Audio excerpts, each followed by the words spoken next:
اسی کے ساتھ ایک چیز یہ ہے کہ خواتین ہیں جب وہ نماز پڑھتی ہیں یا کوئی آدمی اپنے لیے نفل نماز پڑھ رہا ہے، تنہا نماز پڑھ رہا ہے،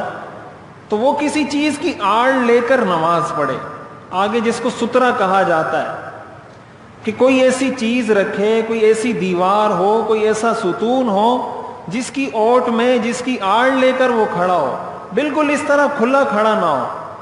کیوں؟ اس لیے کہ جب آپ بالکل ایسے بیچ میں کھڑے ہو جائیں گے، اس کا مطلب کوئی آپ کے سامنے سے گزرے گا، کبھی کوئی کام ہوگا، کبھی دوسرا ہوگا، اس میں آپ کی توجہ بٹتی رہے گی۔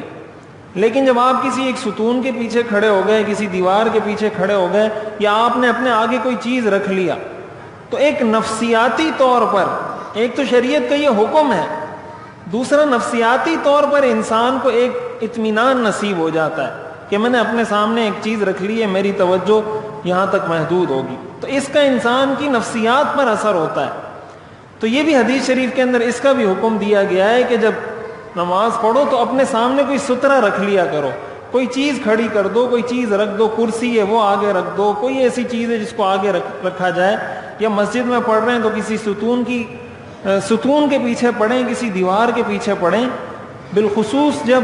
فجر کی جماعت کھڑی ہو جاتی ہے تو بعض لوگ آتے ہیں اور بالکل بیچ میں کھڑے ہو جاتے ہیں،